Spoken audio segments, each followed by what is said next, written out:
গুম খুনে বাহিনীর কেউ জড়িত থাকলে ব্যবস্থা নেওয়া হবে। ব্রিফিংয়ে সেনাবাহিনী নিরপেক্ষ নির্বাচনের জন্য ইসির নির্দেশনায় কাজ করতে প্রস্তুত।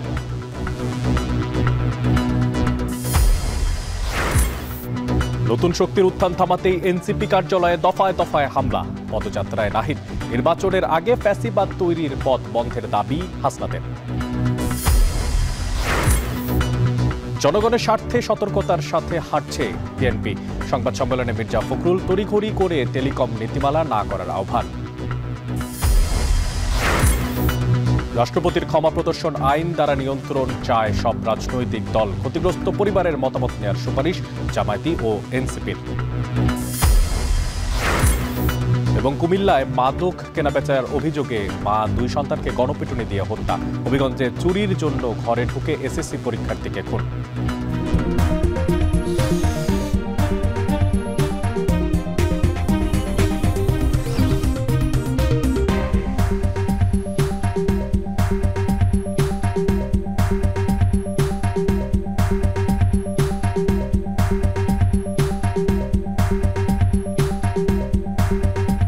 সবাইকে স্বাগত জানাচ্ছি এখন বিকেলে। পুরো আয়োজনে আপনাদের সঙ্গে আছি আমি মশিউর অনিক। গুম খুনে সেনাবাহিনীর কেউ জড়িত থাকার প্রমাণ পাওয়া গেলে আইন অনুযায়ী ব্যবস্থা নেওয়া হবে। দুপুরে সেনানিবাসের অফিসার্স মেসে ব্রিফিংয়ে জানানো হয়, নিরপেক্ষ নির্বাচনের জন্য ইসির নির্দেশনায় কাজ করতে প্রস্তুত সেনাবাহিনী। এ সময় পার্বত্য চট্টগ্রামের অভিযানে এখন পর্যন্ত 23 জনকে গ্রেফতার করা হয়েছে বলেও জানানো হয়। গত 2 সপ্তাহে পার্বত্য চট্টগ্রামে সেনাবাহিনী কর্তৃক অভিযান পরিচালনা করে 13টি আগ্নেয়াস্ত্র উদ্ধার করে, 23 জন সন্ত্রাসীকে গ্রেপ্তার করে এবং একটি ইউপিডিএফ-এর ক্যাম্প ধ্বংস করে। এ সকল অভিযানের অংশ হিসেবে রাঙ্গামাটিতে বিশেষ অভিযান পরিচালনাকালে একজন সেনা সদস্য গুলিবিদ্ধ হয়। নির্বাচন কমিশন থেকে নির্দেশনা পাওয়া মাত্র আমরা অবাধ, সুষ্ঠু, নিরপেক্ষ নির্বাচনের জন্য পরিচালনার জন্য সকল ধরনের সহায়তা আমরা করতে প্রস্তুত আছি। এই তদন্তে যদি গুমের সংশ্লিষ্টতা প্রমাণ পায় তাহলে অবশ্যই সেনাবাহিনী, বাংলাদেশ সেনাবাহিনী তাদের বিরুদ্ধে যথাযথ আইনানুগ ব্যবস্থা গ্রহণ করবে। বান্দরবানের রুমায় সেনা অভিযানে কেএনএফ-এর কমান্ডার সহ 2 জন নিহত হয়েছে, আর এছাড়াও গুলিবদ্ধ হয়েছে একজন সেনা সদস্য। এই সময় উদ্ধার করা হয় 3টি এসএমজি, একটি রাইফেল সহ বিপুল পরিমাণে অস্ত্র ও গোলাবারুদ। বৃহস্পতিবার ভোর থেকে রুমার পাহাড়ি এলাকায় এই অভিযান চালানো হয়। সম্প্রতি যে পার্বত্য এলাকায় বিভিন্ন সশস্ত্র গ্রুপের সহিংসতা বেড়েছে, সেই কারণেই অভিযান জোরদার করেছে সেনাবাহিনী।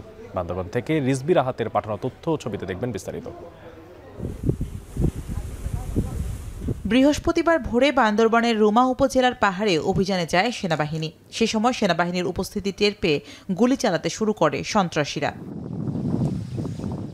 এক পর্যায়ে পাল্টা গুলি চালায় সেনাবাহিনী। সে সময় নিহত হয় কুকিচিন ন্যাশনাল আর্মির কমান্ডার সহ 2 জন। এছাড়া সন্ত্রাসীদের গুলিতে আহত হন এক সেনা সদস্য। পরে উদ্ধার করা হয় 3টি এসএমজি, একটি রাইফেল সহ বিপুল পরিমাণে অস্ত্র ও গোলাবারুদ। স্থানীয়রা বলছেন, ভোর থেকে দফায় দফায় গোলাগুলির শব্দ শুনতে পায় তারা। এতে আতঙ্ক ছড়িয়ে পড়েছে স্থানীয়দের মাঝে। পাহাড়ি সন্ত্রাসী গোষ্ঠীরা কিছুদিন পর এই যে পার্বত্য চট্টগ্রাম অস্থিতিশীল করে। এই মুহূর্তে দরকার হলো যে সন্ত্রাসীদের সমূলে ধ্বংস করে পাহাড়ে সারা জীবনের জন্য শান্তি প্রতিষ্ঠিত করা। পার্বত্য চট্টগ্রামের নাগরিক পরিষদের নেতারা বলছেন, সম্প্রতি অশান্ত হয়ে উঠেছে পাহাড়। পাহাড়ি এলাকায় শান্তি ফিরিয়ে আনতে হলে আলোচনা নয়, বরং সেনা ক্যাম্প পুনর্স্থাপনের দাবি জানান তারা। গত 54 বছর পার্বত্য চট্টগ্রামে বিরাজমান সমস্যা রয়েছে। এখানে এই পর্যন্ত 36,000 বাঙালিকে খুন করা হয়েছে গুলি করে। 1000-এর উপরে সেনা সদস্য এখানে শহীদ হয়েছে সন্ত্রাসীদের গুলিতে। এরা কখনো আলোচনার টেবিলে এসে তারা শান্তি প্রতিষ্ঠাতে রাজি হবে না, করবে না। সুতরাং প্রত্যাহারকৃত সেনা ক্যাম্পগুলো পুনরায় স্থাপন করতে হবে। বিজিবির ক্যাম্প করে নতুন নতুন ক্যান্টনমেন্ট স্থাপন করে জনগণের জানমালের নিরাপত্তা বিধান করতে হলে অবশ্যই কঠোর হস্তে দমন করে সন্ত্রাসীদের সাথে কোনো আপোষ হতে পারে না। সম্প্রতি পার্বত্য এলাকায় বিভিন্ন সশস্ত্র গ্রুপের সহিংসতা ও চাঁদাবাজির ঘটনায় নিরাপত্তা নিশ্চিতে সন্ত্রাস বিরোধী তৎপরতা জোরদার করেছে সেনাবাহিনী। তারই অংশ হিসেবে পার্বত্য চট্টগ্রামে অভিযান চালিয়ে গেল 2 সপ্তাহে 13টি আগ্নেয়াস্ত্র উদ্ধার করা সহ গ্রেপ্তার করা হয়েছে 23 জন সন্ত্রাসীকে। ধ্বংস করা হয়েছে একটি সন্ত্রাসী ক্যাম্পও। এখন বান্দরবান। হামলা করে নতুন রাজনৈতিক শক্তির উত্থানকে থামিয়ে দেওয়ার চেষ্টা করা হচ্ছে বলে অভিযোগ করেছেন এনসিপির আহ্বায়ক নাহিদ ইসলাম। সকালে সৈয়দপুরে জুলাই বিপ্লবের যে অন্যতম শহীদ সাজ্জাদের কবর তা জিয়ারত শেষে তৃতীয় দিনের কর্মসূচির শুরুতে এ কথা বলেন তিনি। কর্মসূচি থেকে নির্বাচনের আগে ফ্যাসিবাদ তৈরির পথ বন্ধ করা আর সাথে জুলাই ঘোষণাপত্রের দাবি পুনর্ব্যক্ত করেন দলটির দক্ষিণাঞ্চলের মুখ্য সংগঠক হাসনাত আব্দুল্লাহ। আরও জানাবেন মোকাররম হোসেন। জুলাই বিপ্লবে ঢাকায় শহীদ সৈয়দপুরের সাজ্জাদের কবর জিয়ারতের মাধ্যমে শুরু হয় এনসিপির জুলাই পদযাত্রার তৃতীয় দিনের কর্মসূচি। যাদের আহ্বানে রাজপথে জীবন দিয়েছে সন্তান, তাদের পাশে নিয়েই মোনাজাতে চোখ ভেজালেন শহীদ সাজ্জাদের পিতা। সৈয়দপুরের হাতিখানা কবরস্থানে জিয়ারতের পর আটকে পড়া পাকিস্তানিদের ক্যাম্প পরিদর্শনে আসেন এনসিপি নেতারা।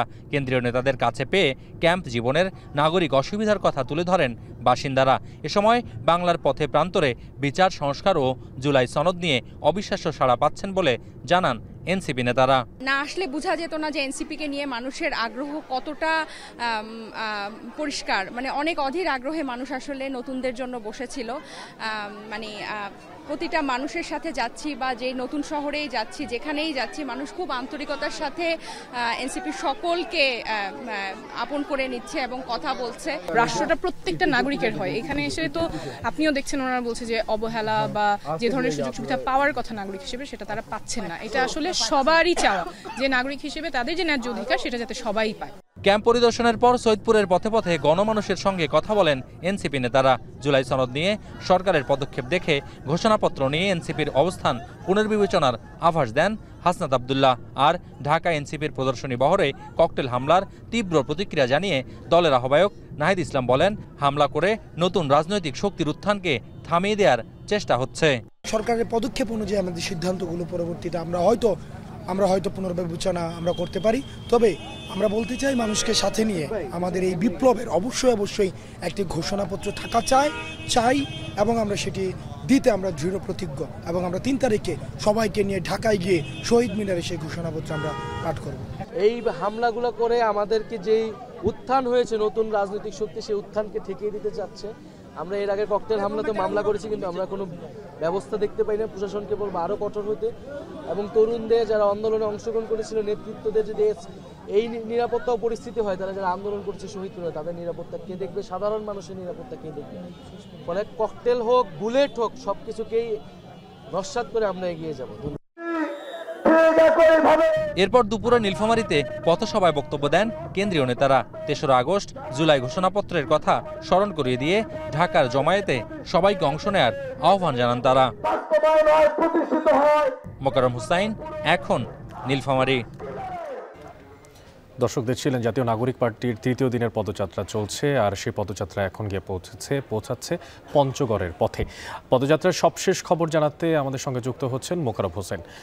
মোকাররম, আপনার মাধ্যমে জানতে চাই, পদযাত্রা থেকে সবশেষ এনসিপির কেন্দ্রীয় নেতারা কিছু বলেছেন কিনা এবং ঢাকায় যে হামলা, সে হামলা নিয়ে তারা শঙ্কা প্রকাশ করেছেন কিনা? সবশেষ তথ্য আপনার কাছে কি আছে? অনেক পদযাত্রাটি এই মুহূর্তে নীলফামারী থেকে পঞ্চগড়ে ঢুকেছে। পঞ্চগড়ে ঢোকার আগে নীলফামারীতে একটি পথসভা হয়েছে এবং পথে পথে মানুষের সঙ্গে কথা বলেছেন এনসিপি নেতারা। এই মুহূর্তে আরেকটি পথসভায় বক্তব্য রাখলেন এনসিপির যে আহ্বায়ক নাহিদ ইসলাম, এটি পঞ্চগড়ের দেবীগঞ্জে। এরপরেই পঞ্চগড় সদরের পথসভায় হাসনাত আব্দুল্লাহ সহ কেন্দ্রীয় নেতারা বক্তব্য রাখবেন।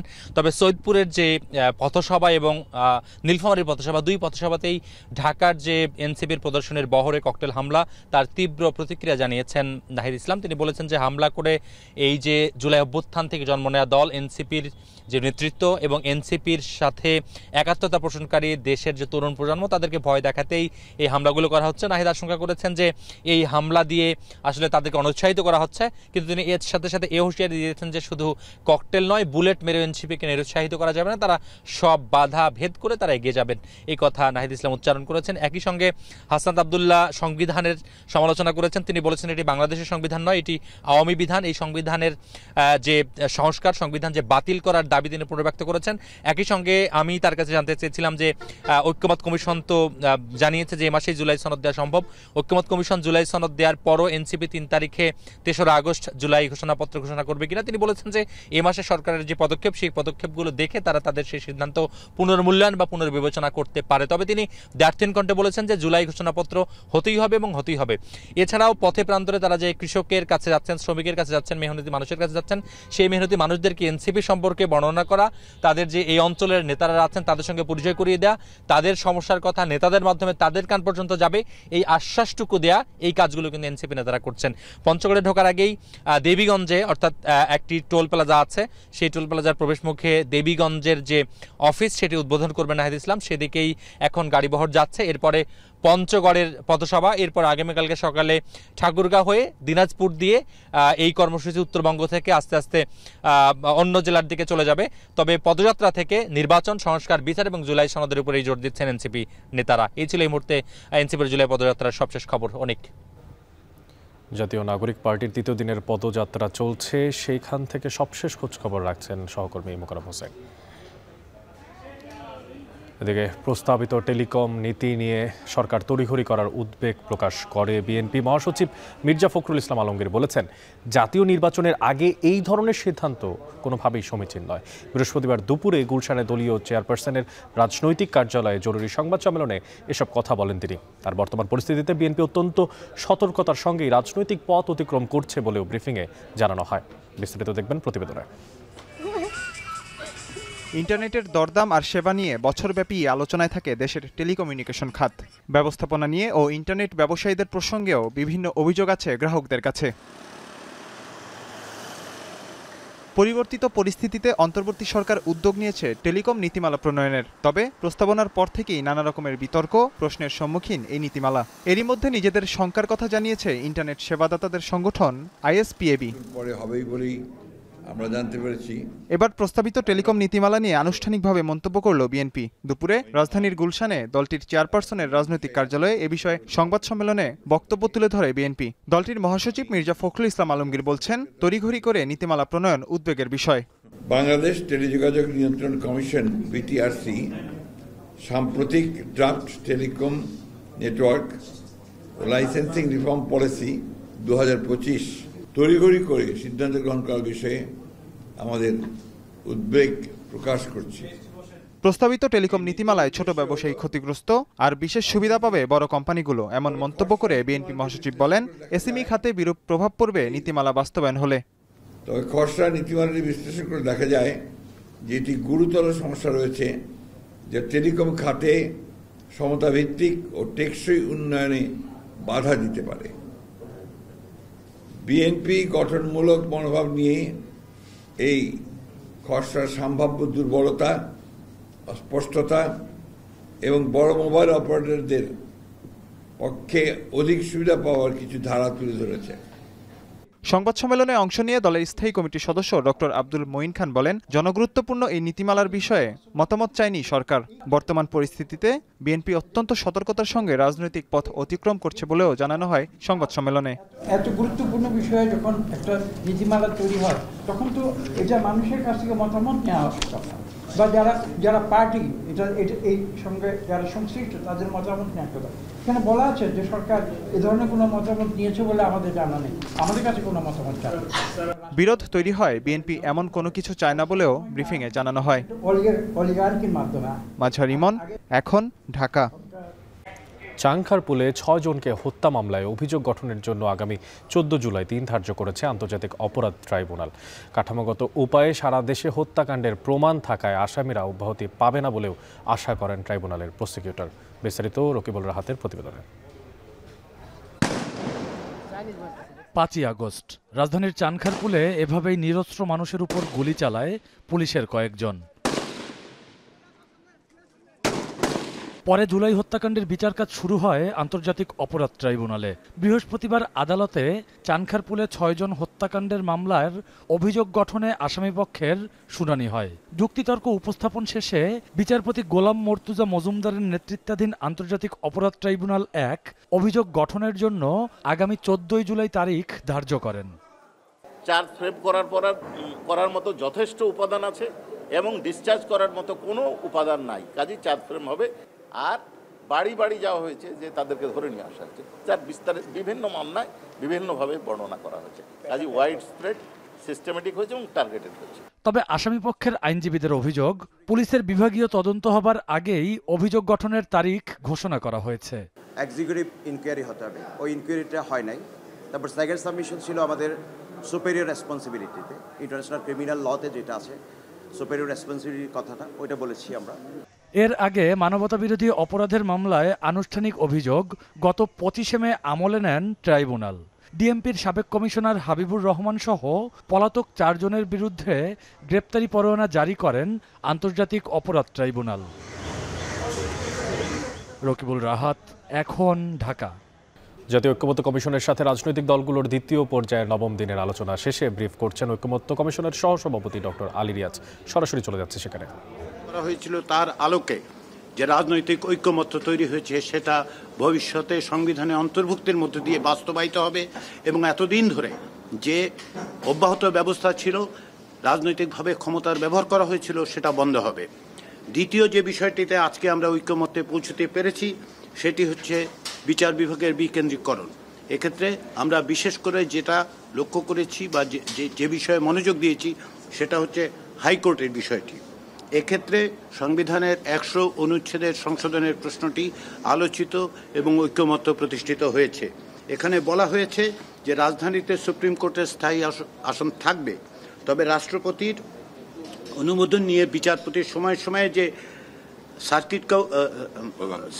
সার্কিট বেঞ্চ প্রতিষ্ঠা করতে পারতেন, তার বদলে আমরা যেটা বলছি যে রাজধানীতে সুপ্রিম কোর্টের স্থায়ী আসন থাকবে, তবে রাজধানীর বাইরে প্রতিটি বিভাগে প্রধান বিচারপতি কর্তৃক নির্ধারিত হাইকোর্ট বিভাগের এক বা একাধিক স্থায়ী বেঞ্চ থাকবে। অর্থাৎ হাইকোর্টের স্থায়ী বেঞ্চ বিভাগীয় পর্যায়ে স্থানান্তর প্রতিষ্ঠা করার ব্যাপারে ঐক্যমত্য তৈরি হয়েছে। এজন্য সুস্পষ্টভাবে সংবিধানের 100 অনুচ্ছেদে পরিবর্তন করার প্রয়োজন হবে এবং সে ব্যাপারে ঐক্যমত্য তৈরি হয়েছে। আমরা তৃতীয় বিষয়টা নিয়ে আজকে আলোচনা করিনি, জরুরি অবস্থা নিয়ে। এর একটা অন্যতম কারণ হচ্ছে এই যে জরুরি অবস্থা ঘোষণা সংক্রান্ত ঐক্যমত্য কমিশনের পক্ষ থেকে যে প্রস্তাব ছিল, সেই প্রস্তাবটি ছিল এনসিসি কেন্দ্রিক। যেহেতু এনসিসির প্রস্তাবটা এখন টেবিলে নেই, সেহেতু আমরা মনে করেছি যে জাতীয় ঐক্যমত্য কমিশন আবার বসে নতুন করে অতীতে 2 মাস ধরে রাজনৈতিক দলগুলোর সাথে যে আলোচনা হয়েছে তার পরিপ্রেক্ষিতে সেই আলোকে জরুরি অবস্থা সংক্রান্ত বিষয়ে আমরা একটি নতুন প্রস্তাব হাজির করব। আগামী 3 দিন আলোচনা হবে না ছুটির কারণে, তারপরে আমরা বসবো। আমরা আশা করছি আগামী সপ্তাহে আরও বেশ কিছু অগ্রগতি অর্জন করা যাবে। আপনাদের সবাইকে ধন্যবাদ। আমি এই সুযোগে বাংলাদেশের যে রাজনৈতিক দলগুলোর সঙ্গে আমাদের আলোচনা হচ্ছে, জাতীয় নেতৃবৃন্দ যে আন্তরিকতার সঙ্গে এবং হৃদ্যতার সঙ্গে সহযোগিতার সঙ্গে কাজ করছেন, একত্রে কথা বলছেন, ঐক্যমতে আসার জন্য ছাড় দিচ্ছেন, সেজন্য আমি ঐক্যমত্য কমিশনের পক্ষ থেকে প্রত্যেককে ব্যক্তিগতভাবে কমিশনের পক্ষ থেকে কমিশন হিসেবে আন্তরিক ধন্যবাদ জানাই। সবাইকে ধন্যবাদ। রাজধানীর ফরেন সার্ভিস একাডেমি থেকে ব্রিফ করছিলেন ঐক্যমত্য কমিশনের সহসভাপতি ডক্টর আলী রিয়াজ। সরাসরি যুক্ত ছিলাম সেখান থেকে। জাতীয় ঐক্যমত্য কমিশনের সাথে রাজনৈতিক দলগুলোর দ্বিতীয় পর্যায়ে 9ম দিনের আলোচনা শেষ, সেখানে ব্রিফ করছেন জামায়াত। সরাসরি চলে যাচ্ছে সেখানে। এই কমিটি সুপারিশ করবে তার একটা বিস্তারিত তালিকাও করা হয়েছে যে এইসব ক্রাইটেরিয়া মেনটেন করবে। তো রিয়াজ ভাই একটা পয়েন্ট আজকের আলোচনার সিদ্ধান্ত একটু মিস করে গেছে নিঃসন্দেহে, সেটা হচ্ছে আজকে নতুন একটা কথা আমরা যোগ করেছি, জামাত ইসলামীর পক্ষ থেকে এটা আমরা যোগ করেছি, পরে সকলেই এটাতে একমত হয়েছে যে রাষ্ট্রপতি বা কমিটি ওই সকল বিষয়ে যেটা রাষ্ট্রের সাথে রিলেটেড বা কমন অপরাধ আছে সেগুলো সুপারিশ করতে পারবে, কিন্তু ব্যক্তিগতভাবে কোনো অপরাধের এগেনস্টে যদি কোনো শাস্তি হয়, যেমন কারো পিতাকে কেউ হত্যা করল, এই হত্যাকাণ্ডের বিচার হয়েছে তার ফাঁসি, এই ফাঁসিটা ইচ্ছা করলে কমিটি এবং রাষ্ট্রপতি এককভাবে ক্ষমা করতে পারবে না। সেখানে আমরা বলেছি যারা ক্ষতিগ্রস্ত পরিবার তাদের এখানে কনসেন্ট লাগবে। সুতরাং কনসেন্ট কেন লাগবে? কারণ একজনের পিতা খুন হয়েছে, আরেকজন তো মাপ করার ইতিহাস রাখে না, এটাকে একেবারেই পার্সোনাল। তো কিন্তু তাকে কনসেন্ট করে যদি অনুমতি নিয়ে সে রাজি হয় তার এটা পারবে। তো এটা আমরা কেন করলাম? এক হচ্ছে ইনসাফের বরখেলাপ, তাদের কনসার্ন না করে দাও। দুই হচ্ছে আমরা আমাদের ব্যক্তিগত আমরা দেখেছি অনেকে একটি পর্যায়ে এসে একটা সমঝোতা আসতে চায় কম্পেনসেশনের মাধ্যমে, টাকা দিয়ে হোক অন্য দিয়ে হোক, তারা একটা বেনিফিট করতে চায়। তো সেই প্রভিশনটা আমরা রেখেছি। তো এই কারণেই এটা আজকে খুব বড় ধরনের একটা সিদ্ধান্ত to ensure the justice, even প্রেসিডেন্টের ক্ষমা করার ক্ষেত্রেও, যে কনসার্ন ফ্যামিলি বা বৈধ যে উত্তরাধিকার থাকবে ফাঁসির ক্ষেত্রে তাদেরকে কনভিন্স করে, তাদেরকে কনসার্ন করে, তাদের সম্মতিক্রমে ক্ষমা করার এই সুপারিশটি কমিটি করতে পারবে। তো এটা আমি বলছি it's a very new dimension.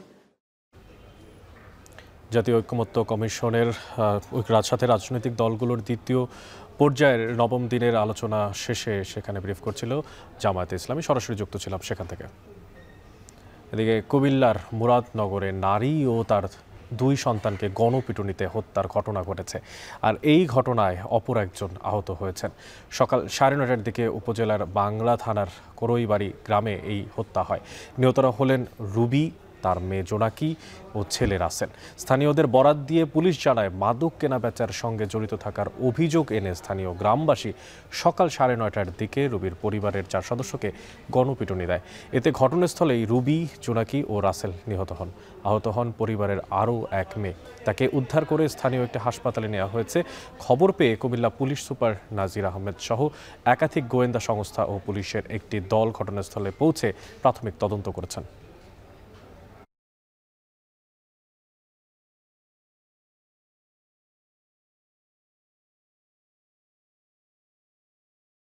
দোকানদার বাসির ফোন দিয়ে আমার জামাই বলতেছে যে তোরা সকালটা হইতেলে তো তোরার ফ্যামিলি যতগুলো মানুষ আছে সবাই রে মাইরালাম, মাইরা পুলিশেরা রে, ডিবি পুলিশ যারা আছে তারা রে 100 কোটি টাকা দিয়ালাম, দিয়া মানাইলাম। তারপরে আবার ফোন দিছে, আবার ফোনটা বললে একই কথা। আমরা মনে করছি বললি কেন মাইরালাইব আমরা রে। তো সকালবেলা আমার ননদ ফোন দিয়া বলতেছে ভাই আমারে মাইরালাইছে, আমারও মারা লেছে। রুবির দীর্ঘদিন যাবৎ, বেশ কিছু বছর যাবৎ সে এখানে মাদক ব্যবসা করে। এই ধরনের বিষয়গুলোতে এলাকার লোকজন ক্ষুব্ধ। তার বিরুদ্ধে একাধিক মামলা আছে। সে মাঝে মধ্যে পলাতক থাকে, মাঝে মধ্যে আসে, এবং যাদের মেরে ফেলছে তারাও প্রত্যেকেই একাধিক মাদক মামলার আসামি। এই ঘটনা নিয়ে বিস্তারিত জানাতে ঘটনাস্থল থেকে যুক্ত হচ্ছেন সহকর্মী খালেদ সাইফুল্লাহ। খালেদ, এই যে মর্মান্তিক ঘটনা, এখানে 3 জনকে পিটিয়ে হত্যার অভিযোগ আছে, তো এখন পর্যন্ত কাউকে আটক করা সম্ভব হয়েছে কিনা আপনার মাধ্যমে জানতে চাই।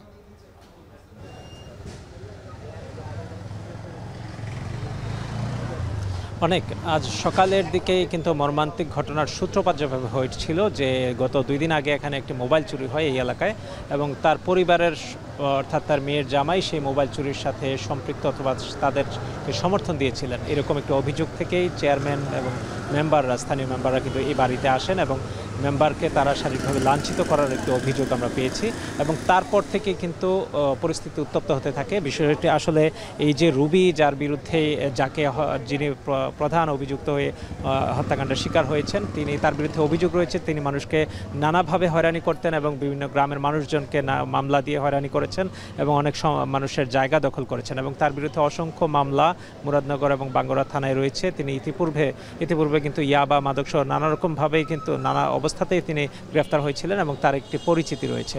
এবং আজ সকালের দিকে গ্রামের ক্ষুদ্র মানুষজন কিন্তু এই বিষয়টি নিয়েই কিন্তু এখানে হামলা করে, এবং যেটি আসলে পুলিশ আমাদেরকে জানায় যে এখন পর্যন্ত তারা সঠিক কারণগুলো অনুসন্ধান করছেন এবং এখন পর্যন্ত কাউকে গ্রেফতার করা হয়নি। তো এই ঘটনায় প্রথমে রুবি আক্তার এবং তার মেয়ে জোনাকি গণপিটুনিতে নিহত হন, এবং তার ছেলে রাসেল যখন এখানে ঘটনাস্থলে আসেন তারপরে তাকেও হত্যা করা হয়, এবং তার আরেকটি মেয়ে সে কুমিল্লা মেডিকেল কলেজে আহত অবস্থায় আছে, এবং আরেকজন মেয়ে রিক্তা, সে এখন কোথায় আছে এখন পর্যন্ত বাড়ির লোকজন বলতে পারেনি।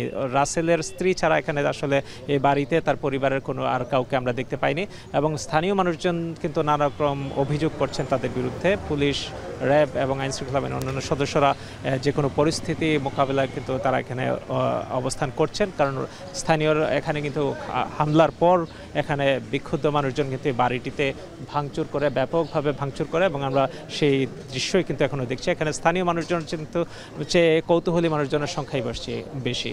এখানে পুলিশ সুপার ঘটনাস্থল পরিদর্শন করেছেন, পুলিশ এখনও এখানে আছেন।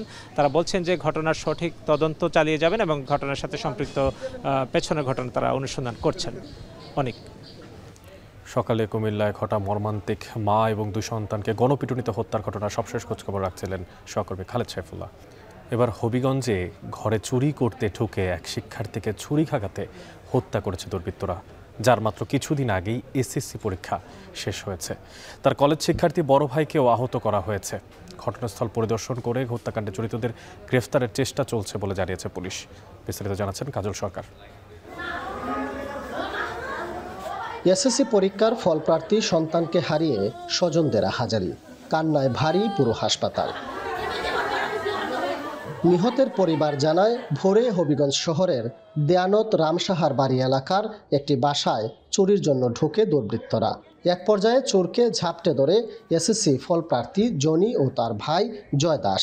এ সময় দুজনকেই ছুরিকাঘাত করে পালিয়ে যায় দুর্বৃত্তরা। আহত অবস্থায় তাদের উদ্ধার করে সদর হাসপাতালে নেওয়া হলে ছোট ভাই জনিকে মৃত ঘোষণা করেন চিকিৎসক। দেখি বাইরে বাহার দরজার সামনে সে ধরে রাখছে, তখন গিয়ে আমিও দৌড়াতাম দেখলাম, তখন দেখি আমার বাবা আইসে পাশে দাঁড়াচ্ছে, সামনে বাহার 2 জন আইসে বাড়ি দিছে। আমার মায়ের সামনে লাইট দিছে, এটা ফাঁসি।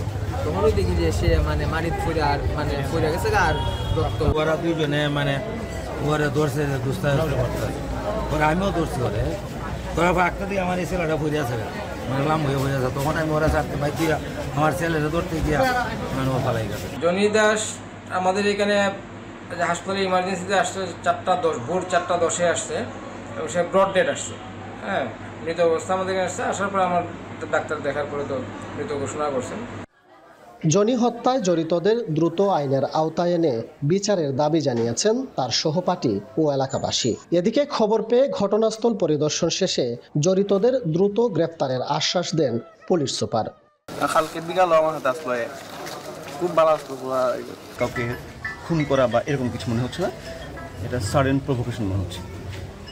আমরা আরেকটু দেখি, তবে আমি বলবো যে এই ঘটনাকে কেন্দ্র করে আতঙ্কিত হওয়ার কিছু নেই। পুলিশ বলছে ঘটনাটি চুরি নাকি অন্য কিছু তা খতিয়ে দেখা হচ্ছে। এরই মধ্যে হত্যাকাণ্ডে ব্যবহৃত ছুরিসহ অন্যান্য আলামত জব্দ করা হয়েছে। কাজল সরকার, এখন হবিগঞ্জ। রাজধানীর ফরেন সার্ভিস একাডেমিতে জাতীয় ঐক্যমত্য কমিশনের সাথে রাজনৈতিক দলগুলোর দ্বিতীয় পর্যায়ের 9ম দিনের আলোচনা শেষে ব্রিফ করছে বিএনপি। সরাসরি চলে যাচ্ছি সেখানে। প্রিরোগেটিভ রাইট হিসেবে, অ্যাবসলিউট রাইট হিসেবে করা হবে, কিন্তু সংসদীয় পদ্ধতির সরকারে যেহেতু এই ফাংশনটাও রাষ্ট্রপতির কাছে প্রধানমন্ত্রীর কনসালটেশন অনুসারে যেতে হয়, সেই হিসাবে সংসদীয় পদ্ধতির সরকারে সেটা ডিল হয়। আমরা বিগত সময়ে দেখেছি রাষ্ট্রে এই ধারার, রাষ্ট্রপতির এই ক্ষমতার যথেষ্ট অপব্যবহার হয়েছে, মিসইউজ, অ্যাবিউজ, যাই বলি সবকিছুই হয়েছে। এবং যারা ফাঁসির দণ্ডপ্রাপ্ত আসামি বিভিন্ন হেনিয়াস ক্রাইমে, তাদেরকেও অপর্যাপ্ত ক্ষমা প্রদর্শনের মাধ্যমে রাষ্ট্রে হত্যাযজ্ঞের একটা উৎসাহ দেয়া হয়েছে। এইটার কারণে সমাজে একটা আলোচনা এসছে রাষ্ট্রের মধ্যে, এই ক্ষমতাটা প্রেসিডেন্টের হাতে এভাবে অবারিত থাকা উচিত কিনা। তো সেই সেন্টিমেন্টের সাথে একমত পোষণ করে আইনের মাধ্যমে রাষ্ট্রপতির এই ক্ষমতা প্রয়োগের একটা বিধান আনা যায় কিনা, এবং সেই আইনে পরামর্শ সভা বা বোর্ড ইত্যাদি রাখা যায় কিনা, এবং তার সাথে কোনো নীতিমালা প্রণয়ন করা যায় কিনা, কি কি পদ্ধতি অনুসরণ করে এই ক্ষমা প্রদর্শনের বিষয়টি করা যায়। তা আমরা নীতিগতভাবে একমত হয়েছি যে রাষ্ট্রপতির এই ক্ষমা প্রদর্শনের বিষয়টি আইন দ্বারা নিয়ন্ত্রিত হবে। কনস্টিটিউশনের আর্টিকেল 100-এর যে বিধানটা বর্তমানে আছে তার সাথে একটা বাক্য সংযোজন করার বিষয়ে সবাই একমত হয়েছে যে তবে রাষ্ট্রপতির এই ক্ষমতা সংসদে প্রণীত আইনের দ্বারা পরিচালিত হইবে, এই লাইনটা সংযোজন করার বিষয়ে একমত হয়েছে। এবং আইনের দ্বারা যে সংসদ যে আইন করবে সেই আইনটা করার সময় সবাইকে নিয়ে আলোচনা করে এবং সেই আইনকে কতটা সমৃদ্ধ করা যায় যাতে মিসইউজ না হয় সেই ক্ষমতার, সেই বিষয়টা তখন আইন প্রণয়নের সময় দেখা যাবে। এবং এখানে অনেকের পরামর্শ আছে যে যে সমস্ত পরিবার ক্ষতিগ্রস্ত হবে, যাদেরকে ক্ষমা করা হলো তার প্রেক্ষিতে তাদেরও একটা অনুমতির বিষয় থাকবে, তাদেরকে অন্তর্ভুক্ত করা হবে, সেটা অনুসরণীয় নীতির মধ্যে থাকবে। আরও অনেক রাজধানীর ফরেন সার্ভিস একাডেমিতে ঐকমত্য কমিশনের দ্বিতীয় পর্যায়ের নবম দিনের বৈঠক শেষে সেখানে কথা বলছিল বিএনপি, সরাসরি যুক্ত ছিলাম সেখান থেকে।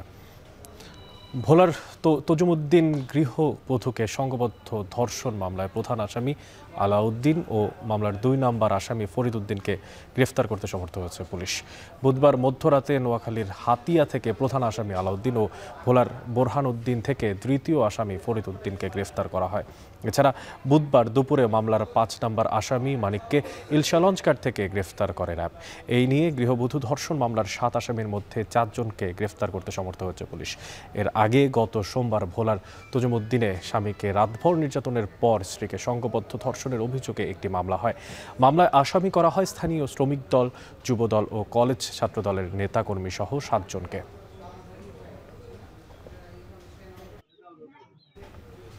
এদিকে কুমিল্লার মুরাদনগরে নারী ধর্ষণ কাণ্ডে ভিডিও ছড়িয়ে দেওয়ার অভিযোগে গ্রেফতার 4 জনের 3 দিনের রিমান্ড মঞ্জুর করেছেন আদালত। বৃহস্পতিবার কুমিল্লার আমলি আদালত 11 এর বিচারক 4 অভিযুক্তের 3 দিনের রিমান্ড মঞ্জুর করেন। বিষয়টি নিশ্চিত করেন মুরাদনগর থাকার এসআই ও মামলার আইও রুহুল আমিন। এর আগে সোমবার 4 অভিযুক্ত 7 দিনের রিমান্ড চায় পুলিশ। অভিযুক্তরা হলেন মুরাদনগর উপজেলার সুমন, রমজান, আরিফ ও অনিক। রিমান্ডের তথ্যে বাকি অভিযুক্তদের আইনের আওতায় আনা সম্ভব হবে জানান তদন্তকারী কর্মকর্তা। এর আগে গত 26শে জুন রাতে কুমিল্লার মুরাদনগর উপজেলার বাহেরচর গ্রামে প্রবাসীর স্ত্রীকে বসতঘরের দরজা ভেঙে ধর্ষণ, নির্যাতন ও ভিডিও ছড়িয়ে দেওয়ার ঘটনা ঘটে। শনিবার এই সংক্রান্ত একটি ভিডিও সামাজিক যোগাযোগ মাধ্যমে ছড়িয়ে পড়ে এই ঘটনা মামলায় দায়ের করেন ভুক্তভোগী নারী। পর্নোগ্রাফি আইনে এই এলাকার 4 যুবককে গ্রেফতার করে মুরাদনগর থানা পুলিশ। এদিকে ডিএমপির সবশেষ তথ্য মতে আমাদের কাছে যে তথ্য আছে, 6 জুলাই পবিত্র আশুরা উপলক্ষে নিরাপত্তা জোরদার করা হয়েছে। ধাতব পদার্থ, তলোয়ার, আতশবাজি বহন না করার অনুরোধ জানিয়েছে ডিএমপি। সকালে রাজধানীর পুরান ঢাকার হোসাইনি দালান ইমামবাড়ি ভবন পরিদর্শন করেন ডিএমপির ঊর্ধ্বতন কর্মকর্তারা। পরে ব্রিফিংয়ে ডিএমপি অতিরিক্ত পুলিশ কমিশনার মোহাম্মদ সরোয়ার জানান, গোয়েন্দা নজরদারি বাড়ানো হয়েছে। যে কোনো ধরনের অনাকাঙ্ক্ষিত ঘটনা এড়াতে সতর্ক আছেন তারা। শিয়া সম্প্রদায়ের অন্যতম ধর্মীয় উৎসব মহরম পালনের নিরাপত্তা বলয় তৈরি করা হয়েছে।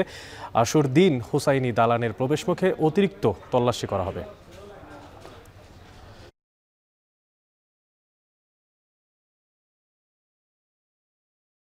ইমামবাড়া কর্তৃপক্ষ, মিছিল আয়োজনকারী এবং অংশগ্রহণকারী যারা আছেন তাদের জন্য আমাদের কিছু অনুরোধ থাকবে।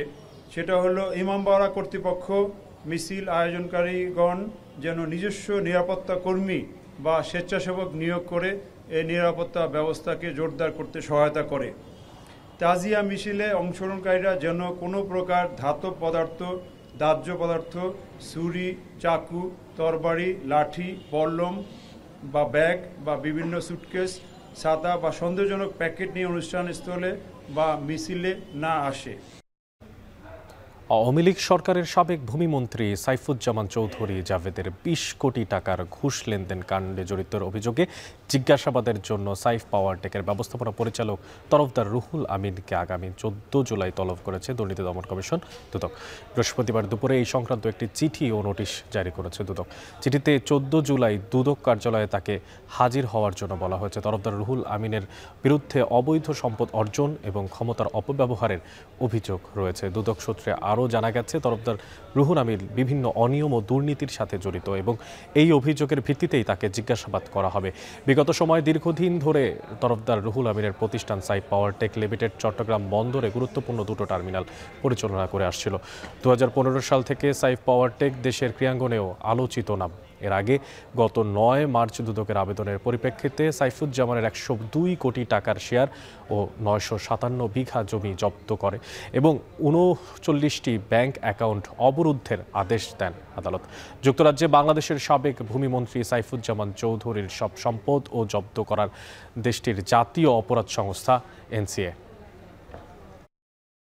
মৌলভীবাজারের পাল্লাতল, কাকমারা, মুরইছড়া ও ধলাই সীমান্ত দিয়ে নারী শিশুসহ ৮৮ জনকে পুশিন করেছে ভারতীয় সীমান্তরক্ষী বাহিনী।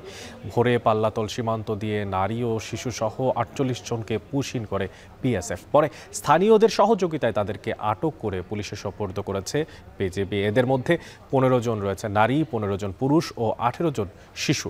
বিষয়টি নিশ্চিত করেছেন শাহবাজপুর উত্তর ইউনিয়নের চেয়ারম্যান মোহাম্মদ রফিকুল ইসলাম রফিক। পুশিনের শিকার ব্যক্তিদের বাড়ি যশোর, বাগেরহাট, চাঁপাইনবাবগঞ্জ, বরগুনা, বরিশাল ও কুড়িগ্রাম জেলায়। এছাড়া শ্রীমঙ্গলের কাকমারা সীমান্ত দিয়ে নারী পুরুষসহ আরও ২৮ জনকে পুশিন করে বিএসএফ। এই সীমান্তটি ৫৫ বিজিবির আওতাধীন এলাকা।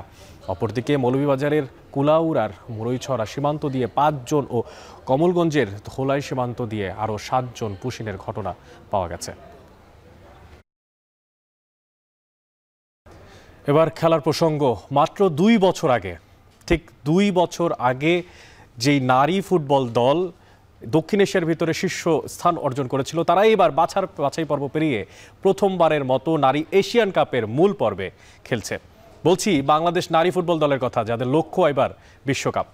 বাফুফে ভবনে সাংবাদিকদের এই কথা বলেন নারী উইং চেয়ারম্যান মাহফুজা আক্তার কিরণ। এশিয়ার মঞ্চে ভালো ফলাফল পেতে সব ধরনের সহায়তা নিশ্চিতের আশ্বাস বাফুফের। ওয়াসিউল হক পান্থ জানাবেন বাকিটা। আপনারা জানেন মেয়েরা মাঠে। এই অশ্রু আনন্দের, হিমালয় সম চাপ উপেক্ষা করে সমালোচনার জবাবের। নারী এশিয়ান কাপ বাছাই পর্বে যাবার সময় যখন মূল পর্বে খেলার স্বপ্নের কথা বলেছিলেন কিরণ বাটলার, অনেকেই বলেছিল এসব ফাঁকা বুলি। যদিও ঋতুপর্ণা, আফিদা, শামসুন্নাহাররা নিন্দুকের কথা ভুল প্রমাণ করে এক ম্যাচ হাতে রেখেই নিশ্চিত করেছে মূল পর্ব। এদিন নারী উইং চেয়ারম্যানের কণ্ঠেও ঘুরে ফিরে এসেছে শুরুর দিনের কথা। যখন শুরু করি তখন কিন্তু আমাদের কোনো টাকা পয়সা কিচ্ছু ছিল না, একটা স্পন্সরও ছিল না। মেয়েদের ফুটবলের নাম শুনলে তখন সবাই দূরে সরে যেতেন। আমি একটা এনজিওর মাধ্যমে কিছু ফান্ড রেজ করে সারা দেশব্যাপী ট্যালেন্ট হান্ট করি এবং ঢাকার বাইরে 7টা ভেন্যুতে আমরা 3 মাসের ক্যাম্প করি। আজকে যে ঋতুপর্ণা, মারিয়া, মনিকা, কৃষ্ণা, শামসুন্নাহার যাদেরকে দেখতে পাচ্ছেন, তারা সেই ট্যালেন্ট হান্টেরই প্রোডাক্ট। এশিয়ান সার্কিটে খেলার স্বপ্ন পূরণ হবে কয়েক মাসের মধ্যেই, যদিও স্বপ্নের গণ্ডি এখানেই সীমাবদ্ধ রাখতে নারাজ বাফুফে। আমাদের টার্গেট থাকবে প্রথম 6-এর ভিতরে যাওয়া।